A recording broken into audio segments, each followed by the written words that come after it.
Good morning, everybody. Before I go into today's lesson, which I think is a great one, on the best ways for you to hold your putter so that you can putt like the tour players, I'd like to make an announcement.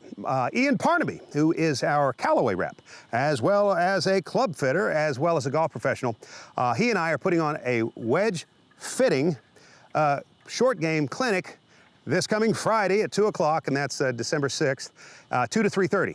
And so be one of the first 10 to sign up for this. If you've not been fit for a wedge, you should consider this. It's just exactly like buying a suit off the rack. It may fit one of us. Chances are it's not going to fit all of us. And the same thing goes with you buying a wedge off the rack. You need to make sure that the certain specs required based on the fitting that Ian provides for you are ones that are going to make your buying decision a smart one. And so everyone who takes part in this is going to get a 90 minutes of golf instruction from me, a fitting from Ian, and also a wedge that fits you. And it'll be for the price that's less than if you were to go buy the thing off the rack today at Slick Rock or wherever, okay? And so jump on this, and we're only taking the first 10, so email me in a hurry. All right, so today we're talking about the 3 grips most commonly used by the best putters in the world. I want to talk about, first of all, the most commonly used one, and that is the reverse overlap grip. The reverse overlap grip would involve you first, just to get an idea of why you do this, put your hand on there in an ordinary way with the thumb down the flat part of the shaft and the fingers wrapped around it and pop back and forth. You'll notice it feels kind of wobbly. It doesn't feel stable at all. It's almost like you can't control it going back. Now, do this and make one little change. Take your left index finger and put it right down the side. Now putt with it. Take it back and take it through. Notice now it's just a great deal more stable. That left index finger provides a little bit of a brace and provides a sense of stability that you can't feel otherwise. And so how do we build on that? Well, we take it straight up here with that left index finger down the side, separate it, take the other hand and put the fingers around there, and then just simply drop the left index finger on top of the fingernails of the right hand. You now have the reverse overlap grip, and that's the one used by about 80% of the tour players.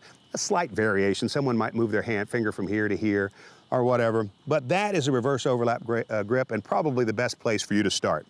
If you're someone who's fighting the right hand getting in there and trying to subdue it, thinking about the right hand, but thinking about its exclusion rather than its use, then you might go to the left hand low. And a moment ago, I said that the left index finger provides a brace. Well, people who use the left hand low use their entire arm as that brace. So instead of just having the one finger, now they've got the left arm low, and that does a lot to take the right hand out of the putting stroke for many people. I suggest you give that a go. It does not matter if you unite your hands or if you 10-finger it. Both thumbs are down the flat part of the grip and your left hand is low, but notice also that my left shoulder is lower when I put that left hand low. So that's going to mess with your alignment a little bit. So be mindful of that. You might have to make some little tweaks there. The third one, and this is for the person who simply cannot get the right hand out of the fight, is to take the right hand and put it in a very unathletic position so as to assume the grip called the claw. So this is the get in the fight way, the palm facing the action. Take that palm and point it toward your leg. Now in this mode, the right hand is not used to striking anything. It hasn't developed a habit.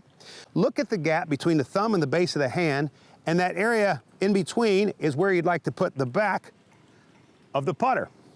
And that is the claw grip. I used that for 10 years. It was an absolute miracle for me in the beginning. Since then, I've had the right hand out of it so long that I've been able to go back to a conventional grip.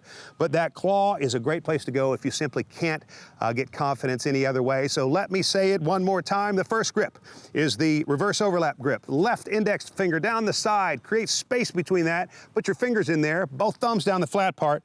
That is a reverse overlap grip. Second to that is cross-handed, that's left-handed low. And then right is the claw, and one of those is sure to be effective for you, and don't be afraid to experiment. If you can't do it the way you're doing it now, then you simply must make a change, even if it seems unconventional. And so I want to thank you all for watching. Don't forget to sign up for the clinic if you plan to participate. As always, I'll look forward to seeing you soon.